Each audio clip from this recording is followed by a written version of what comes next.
Assalamu alaikum wa rahmatullah, bismillah walhamdulillah wa salatu wa salam ala rasulillah wa ala alihi wa sahbihi wa man walah. Rabbi sharah li sadri wa yassir li amri wa hlul 'uqdatan min lisani yafqahu qawli. Mes frères et sœurs, on continue toujours notre série sur la jeunesse. J'ai en ma compagnie aujourd'hui mon bien-aimé Mohamed Nadir. Assalamu alaikum Mohamed. Et bien sûr mon grand frère Mahdi, qu'Allah le préserve. Mahdi, salam alaikum. J'implore Allah subhanahu wa ta'ala de bénir cette intervention. Elle est pour moi très importante. Très importante, pourquoi ? Parce qu'on va parler concrètement de qui sommes-nous ? Quel est notre rôle sur Terre ? Qu'est-ce qu'implique le fait d'être musulman ? Et où est-ce qu'on va après la mort ? Très rapidement, mes chers frères, permettez-moi de commencer par une brève intro. Allah tabaraka wa ta'ala, il a toujours existé. Ça, c'est dans notre croyance.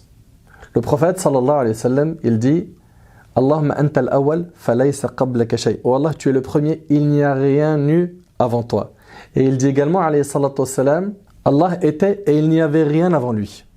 Donc Allah tabaraka wa ta'ala a toujours existé. Puis Allah tabaraka wa ta'ala, par sa sagesse, il a voulu subhanahu wa ta'ala se faire connaître. Il a donc créé la création. Cette création a débuté par la création des cieux et de la terre, qu'il a créé en 6 jours. Ensuite, est-ce qu'un jour, ça vaut un jour comme celui de nos jours ? J'ai une conférence dessus qui détaille un peu tout cela. Mais quoi qu'il en soit, ce qu'il faut retenir, c'est qu'il a créé les cieux et la terre, il a créé les montagnes, il a créé les humains, les animaux. Et en fait, subhanallah, quand on regarde la création, on s'aperçoit qu'Allah subhanahu wa ta'ala, il a tout créé pour que l'être humain puisse bien vivre sur terre. Quand on regarde autour de nous, ne serait-ce que les montagnes, leur rôle, qui est un rôle de piquet, qui permet de raffermir la terre, que l'eau s'accumule. Sans la présence des montagnes, la terre serait inhabitable. Allah Ta'ala, il a créé les animaux. Certains d'entre eux nous servent de nourriture. D'autres, on va se vêtir. D'autres, on va les utiliser pour faire du sport. D'autres, c'est juste, on se réjouit, on se régale les yeux en les regardant. On médite sur la beauté de la création divine. Donc en fait, quand tu regardes bien, subhanallah, la terre entière, comment elle a été créée, on s'aperçoit que toute chose est à sa place, que tout est parfait, que la création est parfaite. Et quand tu regardes l'humain et que tu l'analyses bien comme il faut, tu t'aperçois que c'est impressionnant à quel point l'humain a été merveilleusement bien créé. Pourquoi ? Je demande à nos auditeurs d'essayer d'imaginer notre création différemment de celle que l'on a aujourd'hui. Essaye juste d'imaginer que ton visage, et un des éléments de ton visage ne soit pas à cette place mais à une autre. On voit vraiment qu'Allah Ta'ala a tout créé à la perfection. Un point sur lequel je veux insister, c'est que oui, nous avons un créateur. Pourquoi ? Certains musulmans, des fois, il leur arrive de passer par des phases où ils doutent de l'existence divine. Souvent, c'est parce qu'ils n'ont pas quoi ? À cette connaissance d'Allah subhanahu wa ta'ala. Et donc, ils en arrivent à dire, mais est-ce que Dieu il existe ? Qui me prouve que Dieu il existe ? D'accord ? Si Dieu il existe, qui l'a créé ?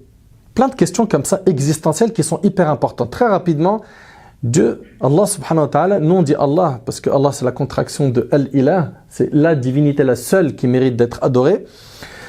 Et toutes les autres divinités, nous les considérons comme fausses. Nous, on croit fermement qu'Allah subhanahu wa ta'ala, c'est lui seul qui crée à partir du néant. C'est-à-dire, à partir de rien, il est le seul à être capable de créer. Quand on regarde les humains aujourd'hui et leur création, c'est ce qu'on entend, le créateur de telle voiture, le créateur de tel tableau qu'il a dessiné, etc. Ils ont toujours créé à partir de quoi ? D'une matière existante. Tandis que Allah, notre maître, est le seul à être capable de créer à partir du néant. Il a créé le soleil, la lune, il a créé les étoiles, il a créé la terre, les mers, les montagnes. Quand on regarde le nombre incalculable de poissons, quand on regarde les oiseaux, quand on regarde les animaux, lorsque l'on regarde les plantes, la verdure qui nous entoure, les arbres, tout ça prouve quoi ? Que cette création a forcément un créateur. Car la raison ne peut pas admettre qu'une chose ait existé sans créateur. Qui aujourd'hui pourra accepter mon frère Mehdi, mon frère Mohamed, qu'un téléphone portable ait pu exister après des années d'évolution, de l'eau qui s'est mélangée avec de la terre, de la matière qui s'est mélangée et après plusieurs siècles, ça a donné un iPhone X? Personne.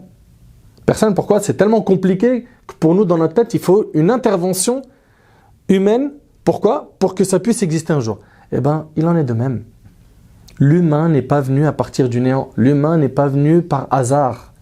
Le hasard, c'est quelque chose qui n'est pas organisé. Quelque chose qui n'est pas organisé ne peut pas créer cet univers très bien organisé. Nous ne pouvons pas provenir de la nature. La nature est quelque chose qui n'a pas la raison. Comment quelque chose qui n'a pas la raison peut créer des êtres doués de raison, à savoir nous, alors que nous-mêmes, on est incapable de créer une mouche à partir du néant. Il faut s'arrêter un instant et se poser les bonnes questions. D'où je viens? Qui suis-je? Nous sommes des créatures créées par Allah Azza wa Jal. On sait dans l'histoire qu'Allah subhanahu wa ta'ala a commencé la création des humains par la création de notre père Adam. Paix sur lui, alayhi salam. Puis, il a créé par la suite Hawa, comme on le sait, n'est-ce pas? Ils ont peuplé la terre par la suite, après être sortis du paradis, et on l'entend, nous sommes des fils d'Adam. Certains pourraient se dire, mais si on est des descendants du prophète Adam, comment se fait-il qu'il y a parmi nous des blancs, des noirs, des gens qui sont mat de peau, etc. Un élément de réponse par rapport à ça, mon frère Mohammed? Bismillahirrahmanirrahim, alhamdulillah, wassalatu wassalamu ala rasulillah, ma ba'd. L'élément de réponse à ce sujet, il a été donné par le prophète alayhi salatu wassalam, qui est dans un hadith dans lequel il rapporte que lorsqu'Allah subhanahu wa ta'ala a créé Adam, il a envoyé un ange dans le paradis pour prendre de chacune des terres du paradis. Il a pris d'une terre blanche, d'une terre noire, etc. Jusqu'à ce que Allah subhanahu wa ta'ala a rassemblé cette argile-là, à partir de laquelle il a fait notre père Adam alayhi salam, et que ça a donné notre père, de qui la descendance a été aussi diverse et variées dans leurs couleurs, ensuite, par la suite, dans leurs ethnies, dans leurs idiomes.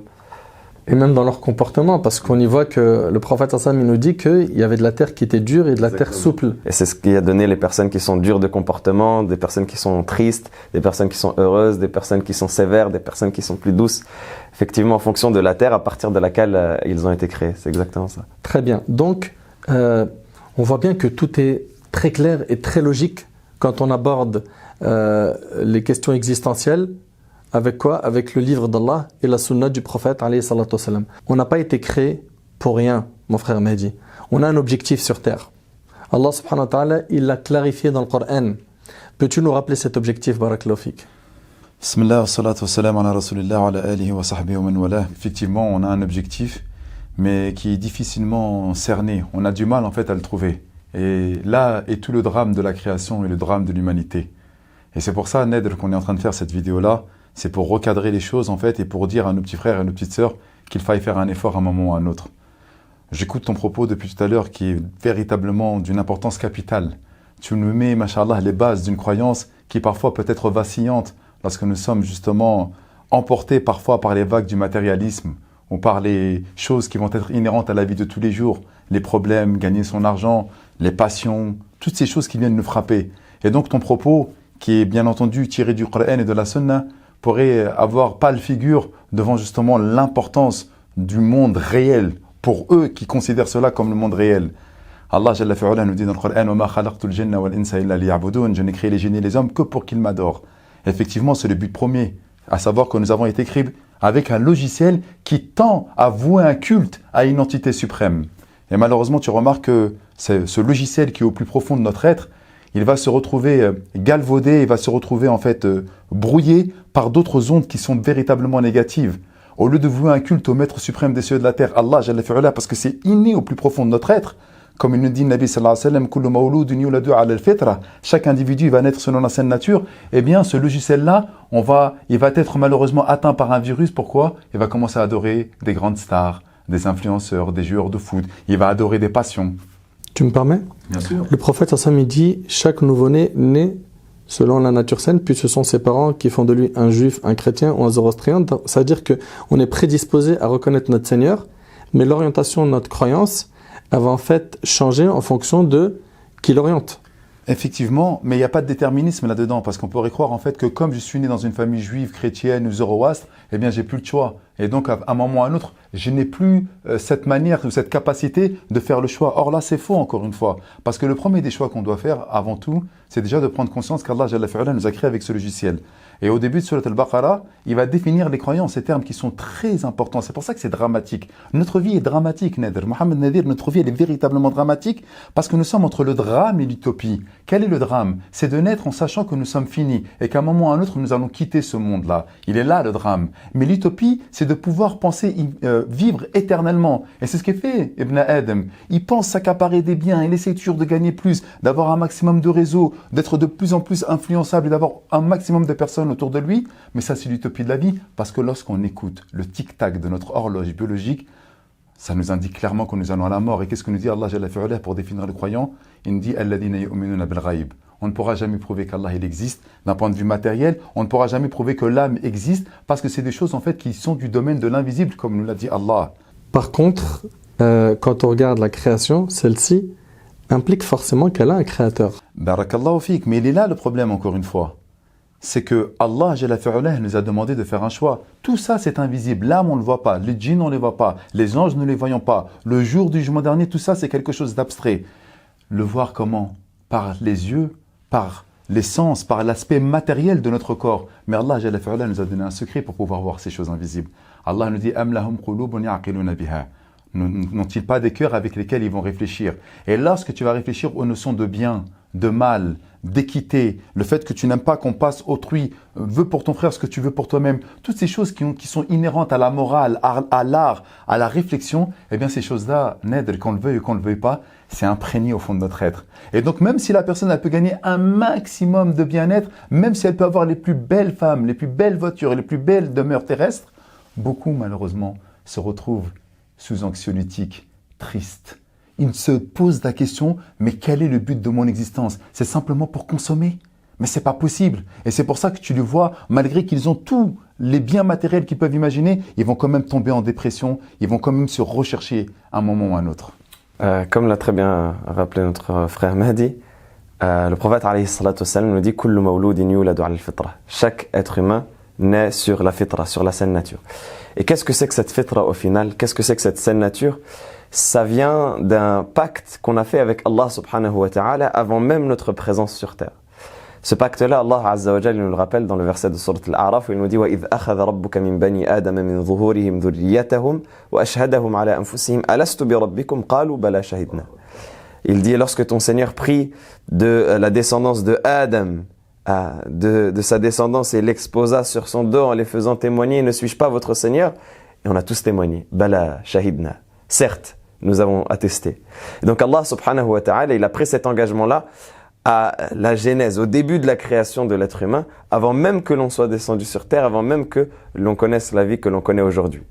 Et une personne pourrait dire, oui, mais moi j'ai aucun souvenir de ce pacte-là, j'ai aucun souvenir de cet engagement. Comment est-ce qu'on me tient rigueur d'un engagement dont je ne me rappelle absolument pas? Et c'est la réalité. Chaque être humain, il a oublié totalement cet engagement. Et d'ailleurs, le prophète sallallahu alayhi wa sallam lui dit lui-même, dans le hadith que rapporte Ahmad, il dit, فَنَسِيَ آدَمْ فَنَسِيَ ذُرِّيَّتُهُ. Adam a oublié, sa descendance a oublié par la suite. Mais comment est-ce qu'on peut être tenu de respecter cet engagement alors qu'on l'a oublié? Donc quand on était des âmes, avant même qu'on existe sur terre, on a pris un engagement de reconnaître Allah, sa majesté. C'est exactement ça. Seigneur. On a pris cet engagement avec Allah subhanahu wa ta'ala quand il nous a dit « Alastu bi rabbikum » ne suis-je pas votre Seigneur? Et on a dit « Bala ». On a dit « Si, au Seigneur, shahidna », on a attesté. On a attesté de cela, et Allah, on a attesté que tu es notre Seigneur, qu'on te doit l'adoration, que tu es notre Créateur, etc. Et donc, comme on disait, il se peut qu'une personne dise « Mais moi, je ne me souviens pas de cet engagement-là. Comment est-ce que vous allez me tenir rigueur d'un engagement dont je ne me souviens pas ?» Bien, la réponse à ça, c'est que Allah subhanahu wa ta'ala nous a laissé des indices au plus profond de nous-mêmes. Et c'est cela le sens de l'épreuve, justement. C'est qu'Allah azza wa jalla, il a couvert cela d'un voile, de l'invisible, à travers l'oubli, à travers le fait qu'on est dans une situation même où on est porté vers l'oubli, étant donné qu'Allah azza wa jalla, il a placé toutes ces réalités-là derrière le monde de l'invisible, derrière le voile de l'invisible. Et on est éprouvé par cela, c'est notre test, pour voir est-ce qu'on va réussir à percer le voile de l'invisible en quelque sorte avec notre croyance certaine, ou est-ce qu'on va rester dans le matérialisme? Est-ce qu'on va réussir à transcender ce matériel-là pour arriver à croire en Allah subhanahu wa ta'ala, ou est-ce qu'on va rester dans le matériel? Et Allah azza wa jalla, il a laissé des indices à l'intérieur de nous. Et cet indice-là, c'est la fitra. C'est cette case dont parlait notre frère Mahdi.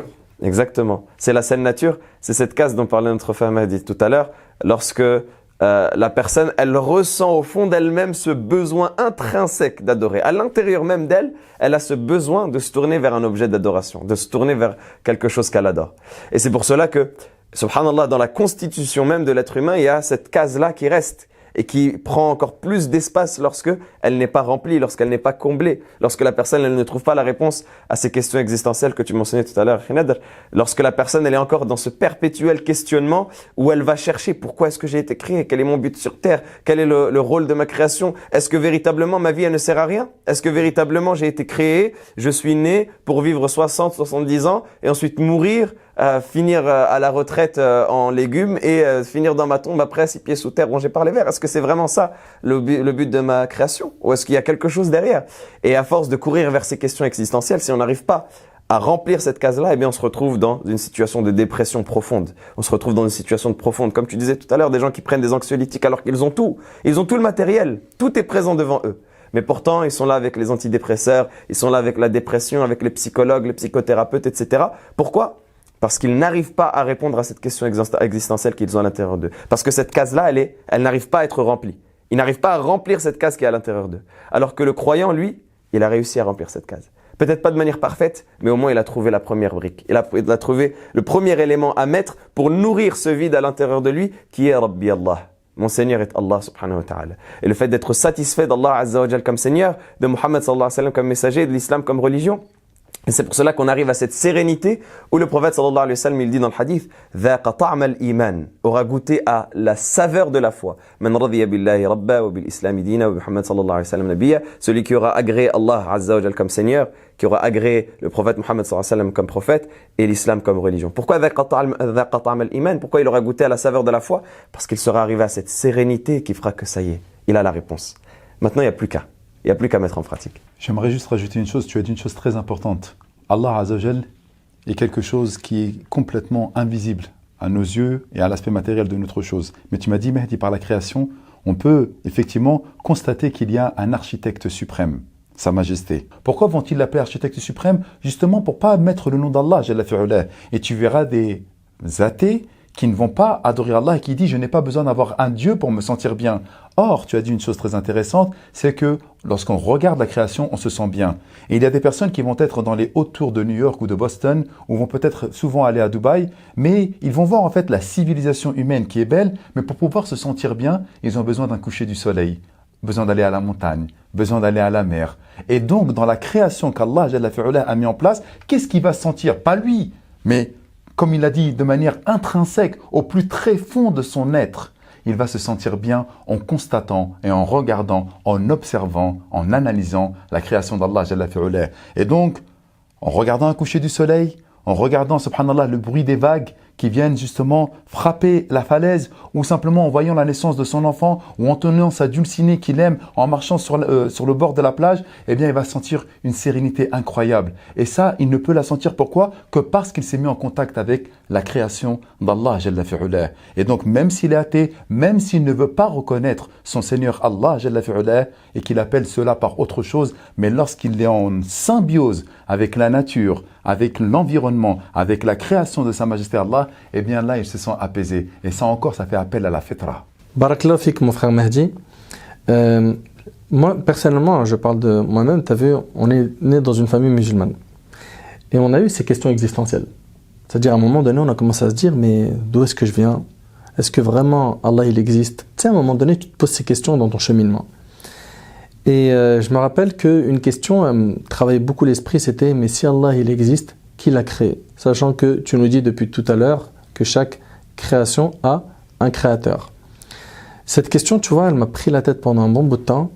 Et subhanallah, j'y ai trouvé plein de réponses. Ce qui me désole, c'est qu'au lieu que les musulmans ils apportent cette question-là à quelqu'un de science, pour qu'il lève l'ambiguïté qu'ils ont et qu'il leur répond avec simplicité, eh ben, ils vont vivre avec ce malaise, ce mal-être, jusqu'à même quoi, à passer l'étape du doute, et certains ils vont renier leur foi, malheureusement.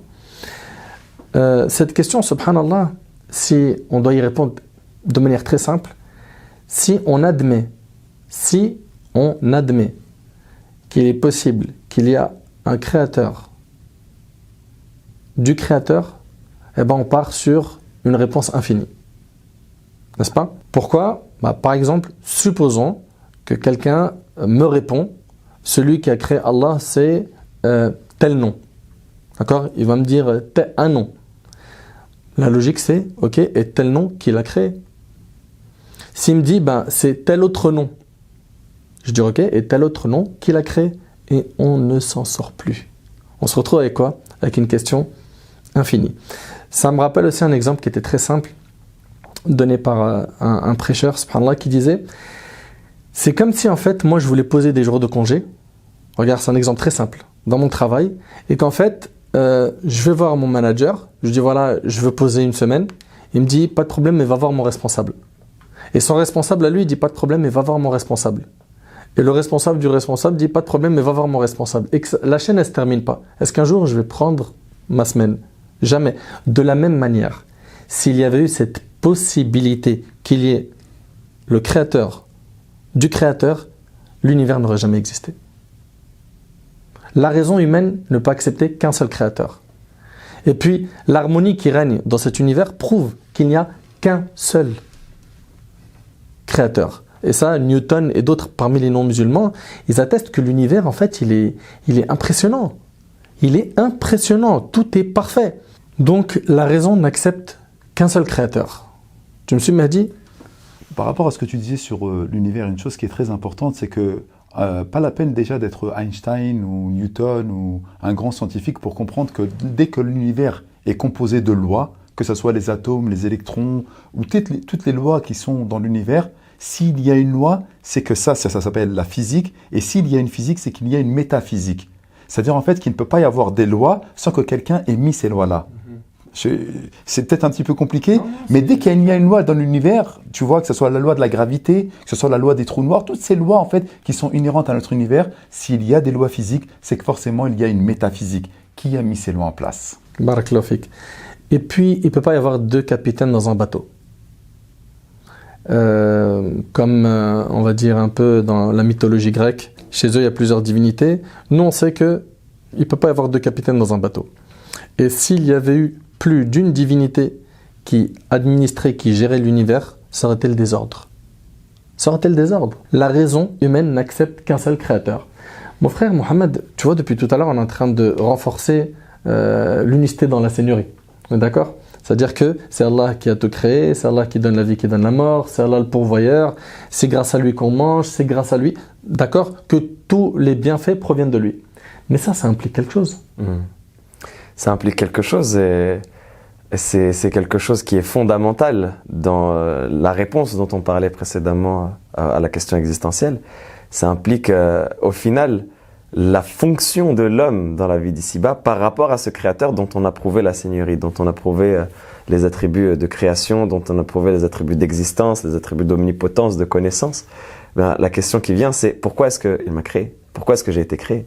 Et donc, en vérité, tout cela, ça va amener le cheminement de Allah subhanahu wa ta'ala m'a créé pour son adoration, pour que je l'adore lui seul et unique, et que je n'adore rien d'autre parce que c'est lui le seul créateur, c'est lui qui a ses attributs de perfection et toutes les autres créatures ne sont que des créatures au final. Mais tout cela c'est basé justement sur ce cheminement de l'observation de la création, de la méditation sur les créatures qui vont être en vérité des signes qui nous amènent vers la connaissance d'Allah subhanahu wa ta'ala parce qu'il y a en toute chose qui est créée un signe qu'Allah est unique. Comme disait le poète, il y a en toute chose un signe qui prouve que c'est lui l'unique. Et donc cette méditation-là, elle va nous amener justement à la compréhension que Allah subhanahu wa ta'ala est notre créateur. Et simplement une parenthèse par rapport à ce que vous disiez précédemment, le fait qu'il y a beaucoup de gens maintenant qui te disent moi je crois en la science et je crois pas en la religion. Moi je crois en la science. La religion ça me dit rien. Moi je crois en la science parce que la science c'est certain et la religion c'est pas certain, etc. Mais en définitive, est-ce que la science elle a pour vocation à installer une croyance ou est-ce qu'elle a pour vocation à expliquer des phénomènes? La science elle explique le phénomène. Mais qu'est-ce qui a amené ce phénomène-là dont tu parlais tout à l'heure? Qu'est-ce qui a causé ce phénomène-là? Qu'est-ce qui a été à l'origine de ce phénomène? La science, elle va observer. Et c'est pour cela que même la science n'est pas une certitude.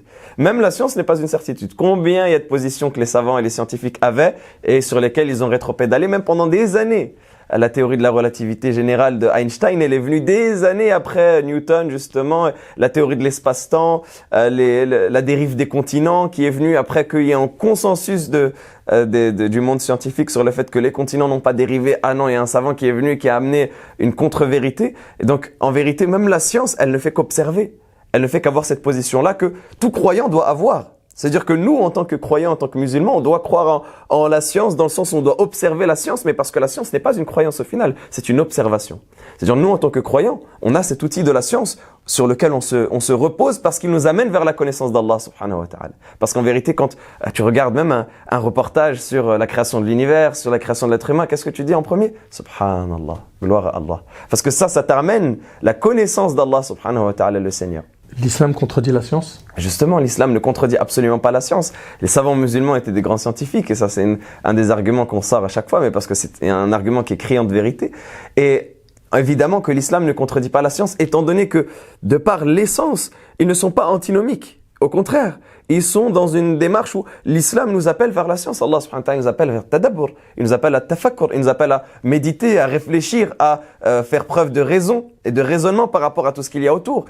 Ibrahim alayhi salam, comme c'est cité dans Surat Al-An'am, la Surat 6, il a cet épisode avec son peuple où il commence à méditer sur les astres, sur le soleil, sur la lune. Et au contraire, il les observe et il arrive avec cela à prouver l'unicité d'Allah subhanahu wa ta'ala. Et donc il y a toute cette organisation à travers laquelle la personne, elle observe la création, elle arrive à la conclusion que derrière cette création, comme tu l'as très bien prouvé, il y a un créateur, et donc que ce créateur-là, au final, il mérite que je l'adore, seul et unique. Les attributs d'Allah subhanahu wa ta'ala, de créateur, de pourvoyeur, de celui qui gère et qui administre la création, c'est cela qui nous amène à dire, au final, eh bien, c'est Allah azza wa jal qui mérite d'être adoré. C'est Allah subhanahu wa ta'ala qui mérite que je lui voue un culte exclusif et aucune autre création ne mérite que je l'adore. Pourquoi? Parce que c'est des créatures.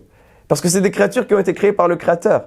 Et que, comment est-ce que je vais adorer la créature qui elle-même, au final, a ce sentiment de pauvreté envers le Créateur? Eh bien, je me tourne vers le Créateur directement. Et que dire des divinités qui sont adorées, qui ne parlent pas, qui ne se défendent pas, les pierres, les statues, les gens qui adorent ce qui ne peut être ni utile, ni repousser un mal. Mon frère Mehdi, quand on est musulman, on a bien compris qu'on a un engagement avec Sa Majesté le Maître. Cet engagement implique que ma vie, je vais devoir la régir avec des codes. Peux-tu nous en dire plus? Bien entendu qu'il faille avoir des codes. Pourquoi? Parce que comme toute création, en fait, pour qu'elle puisse fonctionner de manière correcte, il lui faut un mode d'emploi. Or, la plupart des personnes, en fait, vont vouloir vivre selon leur passion, selon leur manière d'être, ou selon juste leur désir. Et à un moment ou à un autre, on va retrouver qu'on va se retrouver en face d'un mur et on va aller directement, en fait, s'embourber dedans. Et ça, c'est pas possible. Parce qu'Allah Jalla fi'ula nous a créé, il nous a donné plusieurs modes d'emploi au fur et à mesure de la création et bien entendu de l'histoire de l'humanité. Et c'est la raison pour laquelle il a envoyé plusieurs prophètes et messagers. Et ça va de pair, en fait. Il n'est pas possible, en fait, d'avoir une manière de vivre sans avoir un cadre de vie. Et Allah Jalla fi'ula, justement par la religion, par le Coran et par le modèle prophétique en la personne de notre bien-aimé Mohammed ibn Abdillah salawatullahi alayhi, eh bien il nous pose le cadre de pouvoir avoir une vie qui est extrêmement, on va dire, heureuse. Le verset qui me vient tout de suite à l'esprit, qui est très important, c'est qu'Allah Jalla fi'ala nous dit que lorsqu'on délaisse ce mode d'emploi, lorsqu'on délaisse ce cadre, eh bien c'est qu'une vie pleine d'opprobre, d'humiliation et de difficultés qui nous atteint. Tu dis le verset? وَمَنْ أَعْرَضَ عَنْ ذِكْرِي فَإِنَّ لَهُ مَعِيشَةً ضَنْكَ وَنَحْشُرُهُ يَوْمَ الْقِيَامَةِ أَعْمَى. Quant à celui qui se détourne de mon rappel, le rappel, le cadre, le Coran pour nous, la religion de manière générale, barakallahu fik, par rapport à tous les prophètes et messagers qui nous ont précédés, eh bien celui qui se détourne de mon rappel, il aura une vie pleine de difficultés. Ma'ishatan danka. Et ça ne peut être que cela en fait. Parce que quelle est la personne qui nous connaît le mieux si ce n'est le Créateur suprême? Pourtant, on les voit des fois se détourner de la religion, mais il a de l'argent, il a des grosses voitures, il voyage. Mais on en a dit tout à l'heure, il peut être dans les plus belles voitures, dans les plus beaux yachts, dans les plus belles tours, il peut avoir ce qu'il veut et à la fin il va finir soit sous cocaïnomane, soit sous anxiolytique parce qu'il est toujours en dépression, soit il recherche toujours à s'accaparer encore plus et encore plus de matériel pour remplir le vide abyssal qui est à l'intérieur de son corps et de son être et de son cœur. Rien ne peut remplir le cœur si ce n'est par l'adoration exclusive à sa majesté, Allah Jalla fi'ula. Donc qu'est-ce qu'il va faire? Il va aller dans une fuite en avant où il va essayer de s'accaparer un maximum de biens, d'avoir un maximum de collaborateurs un petit peu partout, d'avoir un maximum de matériel, mais en fait, il ne fait que de remplir encore plus de perdition et de perdition dans sa vie. Et la seule chose qui peut le soulager, l'apaiser, le tranquilliser, lui donner sa sérénité, eh bien, c'est dans l'évocation et l'invocation d'Allah Azza wa Jal. L'évocation en parlant de lui, en pensant à lui. Et d'ailleurs, le verset le dit très bien. Ala bi dhikrillahi tatma'innul qulub. N'est-ce pas que c'est par l'évocation d'Allah que les cœurs s'apaisent? Et rappelle-toi, le cœur, c'est quoi? C'est là, en fait, et où se trouve notre âme qui a un besoin irrépressible de pouvoir s'adonner justement à celle qui l'a créé, à celui qui l'a créé, Afwan, c'est Allah. Donc, si je résume ton propos, les gens ne comprennent pas en fait que le corps est composé d'un corps et d'une âme, d'accord? Le corps, pour le nourrir, bah voilà, les gens, ils savent. Ah, ils savent bien le faire, ça. Ils savent bien le faire. Et l'âme, par contre, elle n'a qu'une seule nourriture, elle est céleste. Bah, mais subhanallah, réfléchis un instant. Et c'est d'une logique cartésienne, élémentaire, comme dirait mon cher Watson, tu vois? C'est que si l'âme est une création céleste, bah, sa nourriture ne peut être que céleste. Et quelle est la nourriture de l'âme? Eh bien, c'est les révélations célestes. Est-ce que c'est pour ça que lorsqu'un musulman ou même un non-musulman, il entend parler du Seigneur, il se sent bien? Ah, n'importe qui, même le plus grand. Ça veut dire quoi ce que tu viens de dire en arabe? N'est-ce pas que c'est par l'évocation d'Allah que les cœurs s'apaisent? Et c'est pour ça que tu verras même des personnes qui ne croient en rien du tout, mais qu'on va leur parler de spiritualité, des questions existentielles. En fait, les questions existentielles, c'est une révélation. C'est quoi les questions existentielles? C'est d'où tu viens, à quoi tu sers, où tu vas.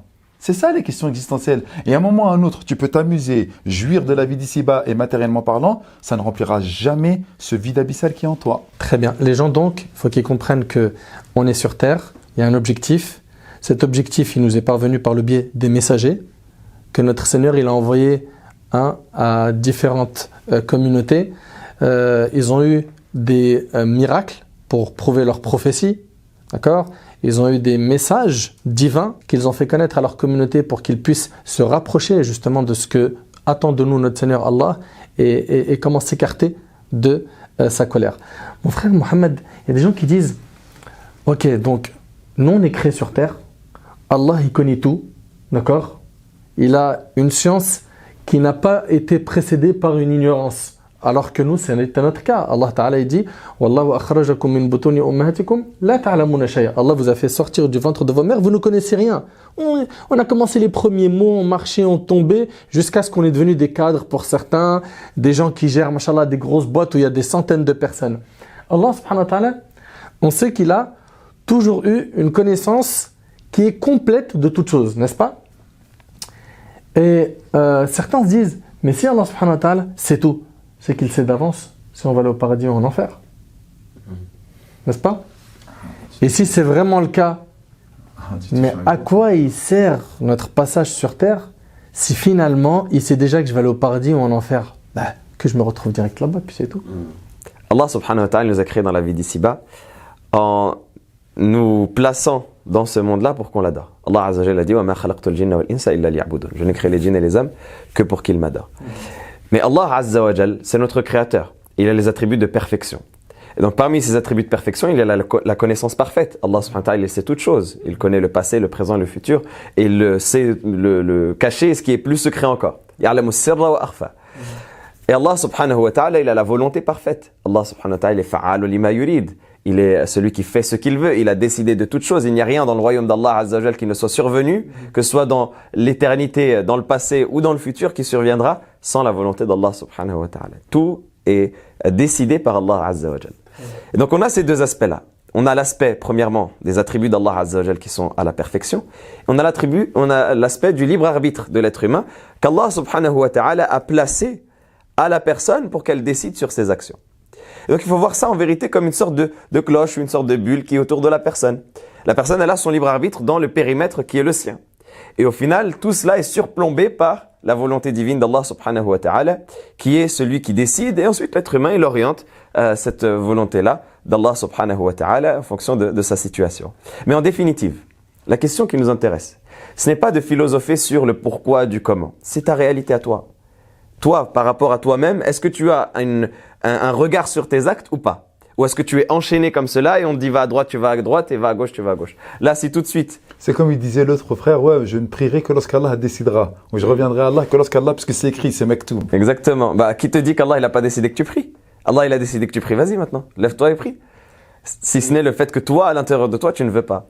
Et les gens, ils oublient que faire les causes, c'est une obligation. Allah subhanahu wa ta'ala dit: ô mes serviteurs, vous êtes tous dans l'égarement, excepté ceux que j'ai guidés. Demandez-moi la guider, je vous l'accorderai. Elle tombe pas du ciel. C'est l'histoire de c'est maktoub, je fais rien. Non. Ça passe pas. Il va nous l'expliquer justement. Et c'est surtout, justement un lien par rapport à. Il y avait une histoire à l'époque de Omar al-Khattab radiyallahu ta'ala anhu qui s'est passée qui était comme cela. Il y a un homme qui a volé. Et lorsqu'ils l'ont ramené pour qu'il soit jugé au tribunal et qu'il ait la peine du voleur, il a dit Ya Amir al-Mu'minin. Il a essayé de faire le malin. Il a dit: ô prince des croyants, pourquoi est-ce que j'ai volé? La raison pour laquelle j'ai volé, c'est parce qu'Allah il a écrit cela sur moi, il a écrit ça dans mon destin. Est-ce que tu vas me blâmer pour une chose qu'Allah a écrit sur mon destin, a écrit dans mon destin? Et Omar al-Khattab radiyallahu ta'ala anhu, il lui a répondu d'une manière très intelligente. Il lui a dit: et nous, on applique sur toi la peine du voleur parce qu'Allah il a écrit dans notre destin. Est-ce que tu vas nous blâmer pour quelque chose qu'Allah a écrit dans notre destin? Donc au final, il a utilisé le même argument. Pourquoi? Pour montrer qu'en définitive, tu ne sais pas ce qu'Allah Azza wa Jalla a décidé. Parce que toi, tu n'as pas de droit de regard sur l'attribut d'Allah subhanahu wa ta'ala. Ça, c'est l'attribut de perfection d'Allah. Et vouloir cerner l'attribut d'Allah, c'est comme vouloir cerner l'essence d'Allah. On ne peut pas imaginer Allah, donc on ne peut pas imaginer ses attributs. Donc au final, tu pourrais réfléchir jusqu'à demain. Tu pourras jamais imaginer comment est-ce qu'Allah il a décidé, et pourquoi est-ce qu'Allah il m'a créé comme cela, et pourquoi est-ce qu'Allah il m'a placé comme cela. Tu ne pourras jamais arriver à une conclusion parce que ça, c'est l'attribut d'Allah. Et l'attribut d'Allah, par essence, il est infini. C'est comme si je te disais là, assieds-toi et compte jusqu'à l'infini. Est-ce que tu vas arriver à une limite? Jamais. Tu vas arriver jusqu'à 1 million de milliards de 1 Google, comme ils disent, un Google, et tu vas pas arriver à une limite. Parce que il n'y a pas de limite à ça. Et donc, les attributs d'Allah subhanahu wa ta'ala, c'est dans le même ordre d'idées. C'est-à-dire que tu ne pourras jamais le cerner. Mais là, ce qui nous intéresse, c'est ta réalité. Au final, comment est-ce que tu es maintenant? Est-ce que tu as un droit de regard sur tes œuvres? Est-ce que tu as une capacité d'orienter tes œuvres ou pas? Est-ce que si je te dis lève, tu te lèves? Ou est-ce que si je te dis assieds-toi, tu t'assieds? Ou est-ce que tu as une décision sur ce que tu vas faire? Tu ne m'écoutes pas si je te dis quelque chose. Tu as bien résumé, tu as dit on n'a pas les mains liées. Exactement. C'est-à-dire qu'on est responsable de nos œuvres. C'est exactement ça. Ce que les gens n'arrivent pas à comprendre, c'est que Allah tabaraka wa ta'ala, il nous a donné le libre arbitre et il est au courant de tout ce que l'on va faire dans cette vie jusqu'à notre mort. Et justement, pour revenir à la réponse que tu as commencé par rapport à mais qu'est-ce que je fais sur terre si finalement Allah subhanahu wa ta'ala il sait si je vais aller au paradis ou en enfer? Très rapidement, moi ce que je propose comme élément de réponse et je te laisse rebondir dessus, c'est que imaginons que toi tu n'as jamais été créé et que d'un seul coup tu te retrouves au paradis pour l'éternité, mon frère Mehdi. T'imagines? C'est top, je suis content. T'es content, tu peux pas te plaindre. Non. T'as ce que nul œil n'a vu, aucune oreille n'a entendu, aucun cerveau ne peut imaginer. Jusqu'ici, tout va bien. Très bien. Maintenant, le cas contraire, c'est toi, Allah subhanahu wa ta'ala, on suppose, qui savait de toi que tu étais quelqu'un de mauvais, qui allait mal œuvrer sur terre et qu'il a donc finalement décrété que tu sois min ahl nar, parmi les habitants de l'enfer, qu'Allah nous en préserve. Pourquoi, ya Allah? La question tout de suite, si tu n'as jamais connu d'existence, c'est pourquoi je suis dans le feu? Qu'est-ce que je fais là-dedans? Et si Allah il te dit, mais parce que je sais sur terre que tu allais faire ceci et cela, tout de suite, l'humain il va contester. Il va dire, Ya Rab, fallait me laisser une occasion. Et bien justement, tu es sur terre pour que tu aies justement quoi? Aucun argument le jour du jugement. Tu seras témoin de tes actions le jour du jugement. Et Allah subhanahu wa ta'ala, il nous parle même d'une catégorie de personnes où leurs mains vont témoigner contre eux, n'est-ce pas? Et les membres de leur corps vont témoigner contre eux. Donc je te laisse compléter ton propos parce que je t'ai volé un petit morceau de la réponse, mais je sais que tu es bien lancé. Non, c'est cela, et c'est qu'en définitive, ce qui nous intéresse, c'est ta situation à toi, par rapport à tes agissements, par rapport à tes actes. Comme tu l'as très bien dit, on est responsable de nos œuvres par le fait qu'on a une décision, on a une capacité de décision, et cette capacité de décision, elle est indéniable. Parce que si tu n'as pas de libre arbitre, c'est que... En vérité, je ne suis pas capable de décider sur l'acte que je suis en train de faire. Donc j'ai fait cet acte-là parce que j'ai été soumis à une force qui m'a imposé. Alors qu'en vérité, non. En vérité, j'ai la capacité soit de le faire, soit de ne pas le faire. Et c'est ça qui nous intéresse. Et c'est pour cela qu'on est responsable de nos œuvres et qu'Allah il nous ordonne de l'adorer dans un monde où il a placé des éléments pour nous tester. S'il n'y avait pas de libre arbitre, à quoi ça sert de placer les shahawat, les désirs et les adorations? À quoi ça sert de nous montrer les deux chemins? Allah subhanahu wa ta'ala dit « Inna hadaynahu as-sabila imma shakira wa imma kafura » Nous lui avons indiqué les deux voies, soit il est reconnaissant, soit la voie de la reconnaissance, ou soit la voie de l'ingratitude. Allah subhanahu wa ta'ala dit « Wa nafsin wa ma sawaha fa alhamaha fujuraha wa taqwaha » Et par là, mais celui qui l'a créé, il lui a inspiré sa perversité comme sa piété. Donc on a les deux chemins. Et notre libre arbitre, c'est ce qui va faire qu'on soit parmi les gens de la droite, soit parmi les gens de la gauche. Donc je résume en disant que finalement, Allah subhanahu wa ta'ala, il nous a donné le libre arbitre et il est au courant de tout à l'avance. Et s'il nous a gardés sur terre et il ne nous a pas tout de suite mis au paradis ou en enfer, c'est pour justement qu'on soit témoin nous-mêmes de nos propres actions pour que le jour du jugement n'ait pas d'argument et qu'on n'ait pas d'excuses. Mon frère Mehdi, on a répondu à des questions existentielles qui sont d'où je viens, ok? Qui suis-je? Je suis un musulman, régi par le livre d'Allah, la sunna du prophète, alayhi salatu wassalam. Où on va? Vers quelle direction va l'humanité? Il y a un gros souci, c'est que les gens pensent qu'ils sont soumis au déterminisme. Parce que j'ai grandi dans tel quartier, malheureusement c'est pour ça que je suis devenu une racaille. Ou parce que la vie elle est difficile autour de moi, donc je suis devenu un vendeur de drogue.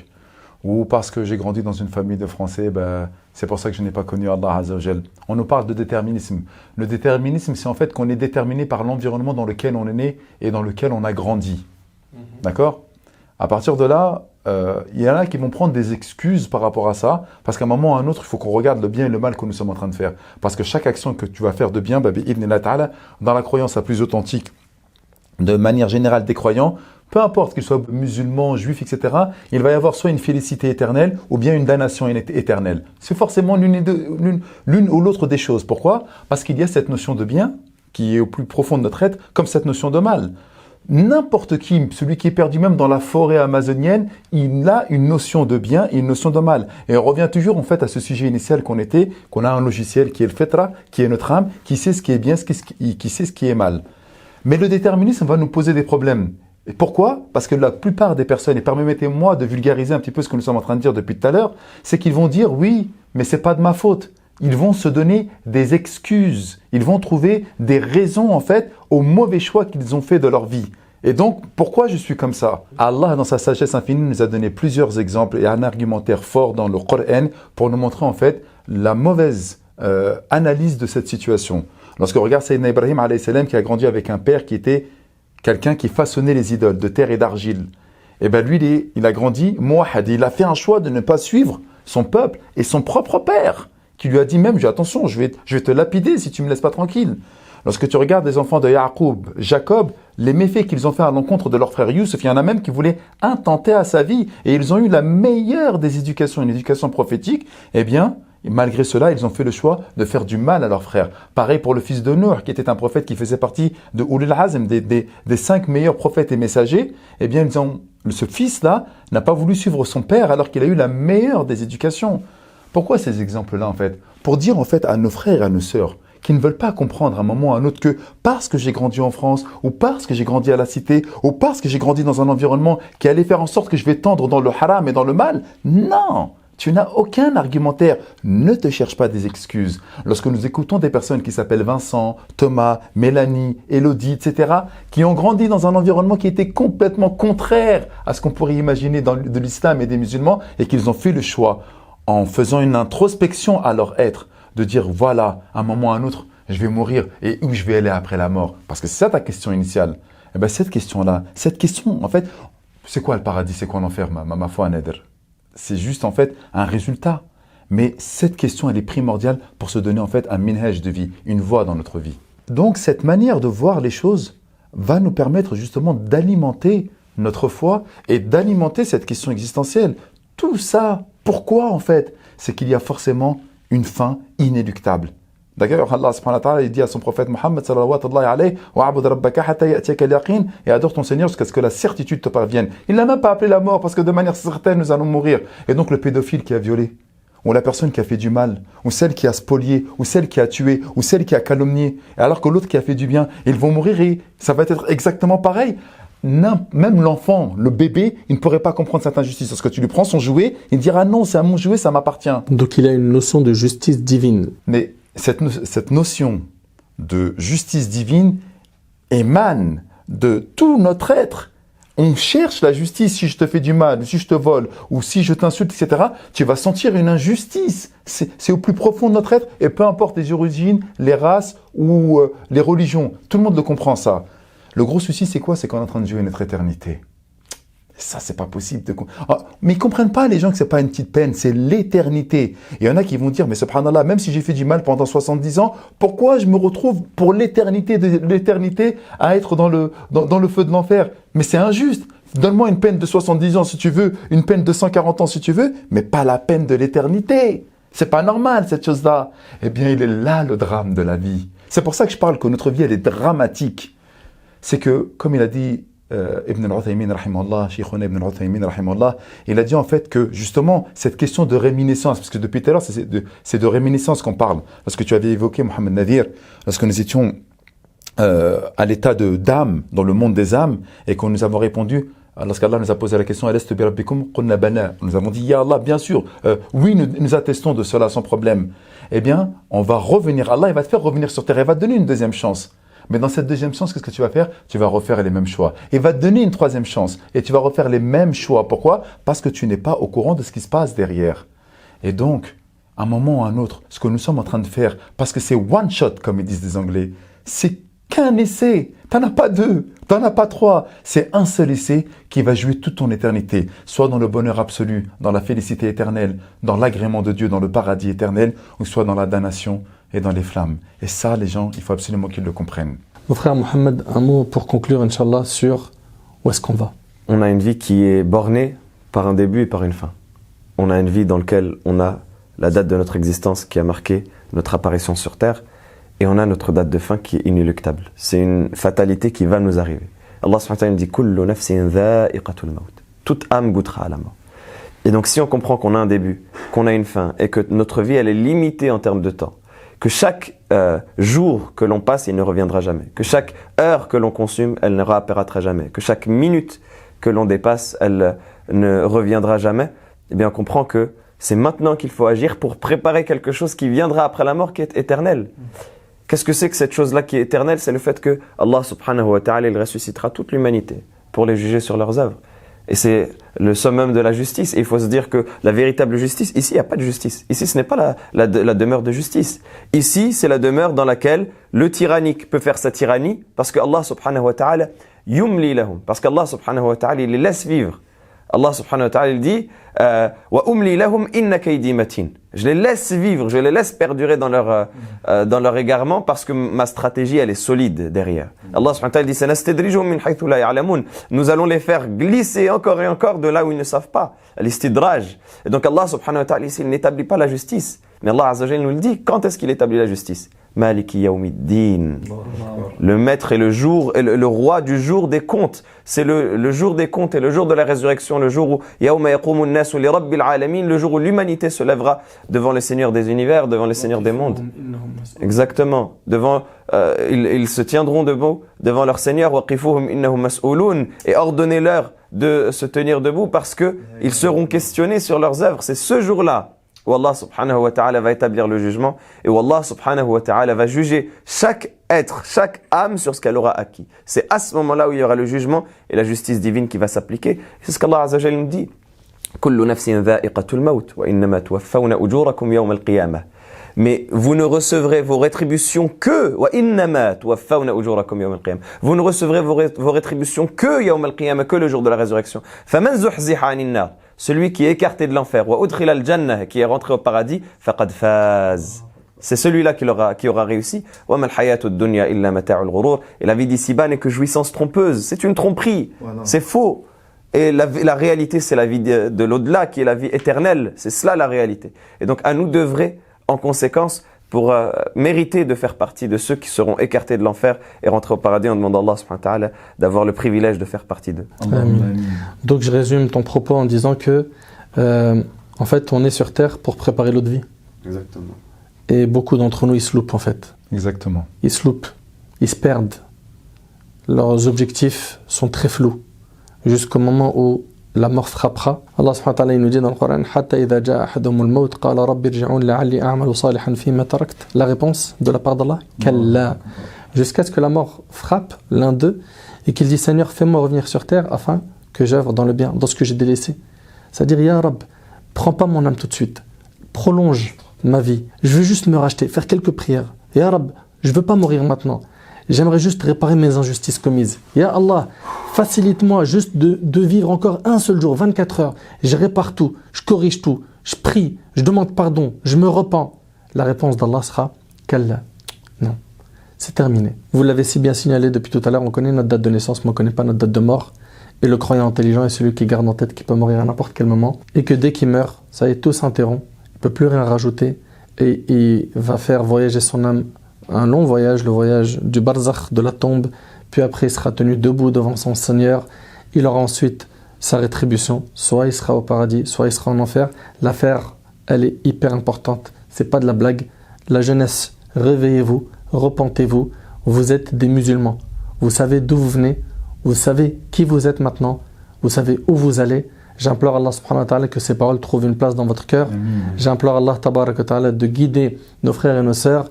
J'implore Allah subhanahu wa ta'ala d'accepter notre modeste contribution. Allah subhanahu wa ta'ala an yanfa'ni bima qultu wa yanfa'akum bima sami'tum. Hadha wallahu a'lam. Subhanaka Allahumma bihamdik. Ashhadu an la ilaha illa anta astaghfiruka wa atubu ilayk. Wa akhiru da'wana alhamdulillah.